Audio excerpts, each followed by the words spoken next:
G'day everyone, welcome back to another video. Now, this is shocking. I was so angry when I seen this video. I thought I have to do a story on it, get the message out there. It is absolutely shocking. But Muhammad has gone out there and done this.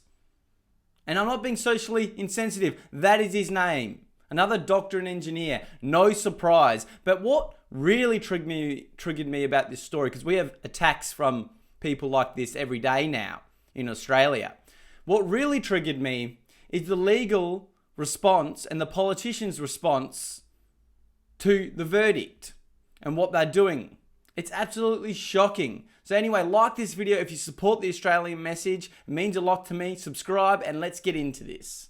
Man accused of stabbing a Melbourne paramedic in a daylight ambush has faced court charged with attempted murder. The incident has exposed a legal loophole that could allow the alleged attacker to avoid mandatory jail time. You are not going to believe this loophole. And it's sickening we're even talking about this loophole. You wait.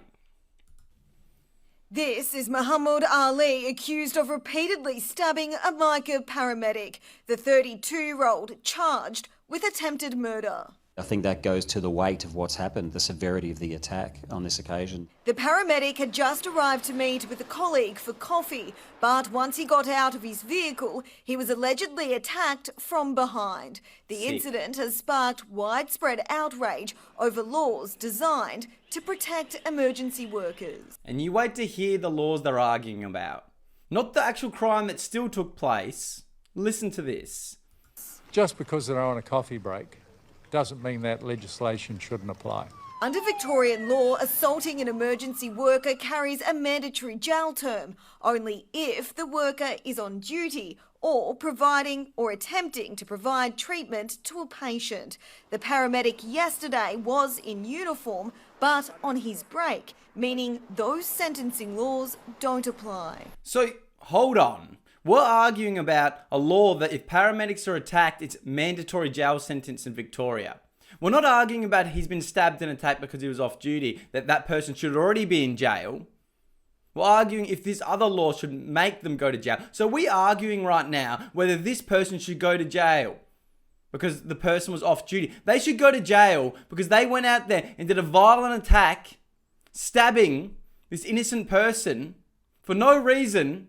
It's absolutely shocking. And I cannot believe the legal system is arguing whether because they were off-duty paramedic, whether they get mandatory jail time. Jail time? We're talking about someone who does violent crimes, nearly killing someone. They should be in jail for life. And let's be real, they should be instantly deported.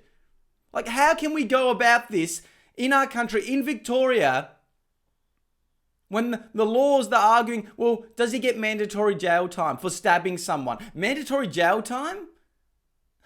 What? Mandatory deportations? Comment down below if you agree, because this is insanity. Insanity. And have a look at this. If they are on shift, they are on duty, and therefore those laws should apply. The state government today promising to order a review of the laws to shut that legal loophole. We need to change the laws and make sure this never occurs again. And we've been very clear that we are committed to fixing this loophole.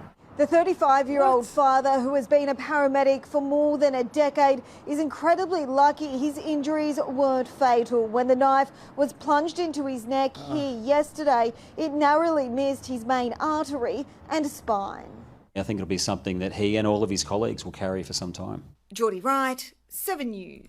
So, let's get this right. They're talking about this law, whether this man who stabbed someone deserves mandatory jail time because it was a paramedic. I think if you stab anyone in Australia, paramedic or not, you should have mandatory jail time. I don't understand how we've gone so crazy, so woke, that we can't lock up people for stabbing people in this country anymore. Like, what is going on? How is this happening?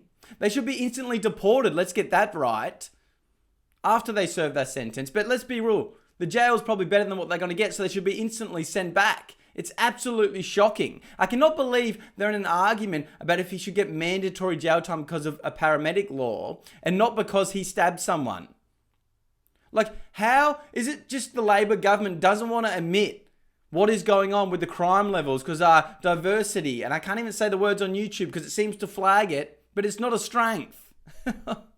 I just can't believe this is the state of the legal system. This is the state of Australia. No wonder no one feels safe. No wonder crime's going through the roof. We're in a debate whether someone should have mandatory jail sentence for stabbing someone because it was a paramedic, not because they actually did this to anyone. It's wild, and I cannot believe the Australian government needs to talk about this, needs to review laws to make sure people that stab people are locked up. This shows you the incompetency of this government. This shows you what's really going on in this country and why we have so much crime. This shows you what the government's real agenda is. Not to protect us, not to look out for Australians. You know, we've just seen all the figures come out about who's coming in, what's going on. 3,400 plus a day in February alone. It's unsustainable, and they don't want to admit these problems. They don't want to admit the crime going on, so they just brush it all under the fence while we suffer and are scared to go out because someone could come up behind you and do this, and then they're arguing whether they should get mandatory jail sentences because it was a paramedic. How about because they stabbed someone, they should get a mandatory jail sentence? How about that? Is that too right-wing? Is that too extreme for the Australian legal system and these judges? It must be. Like, I can't get over it. I cannot get over this whole story. I had to make a video and I had to vent to you on here. Thank you for being here. Thank you for liking, commenting, subscribing, joining to be a member. It means a lot to me as well. Or comment down below what you think of this story to help get it out there, because, you know, stories like this YouTube doesn't normally like to push, but we need to get it out there because I cannot believe this keeps happening. So keep speaking up, Australia. We're not slowing down. We're only ramping up. So keep getting the message out there and don't be afraid to speak up for your country.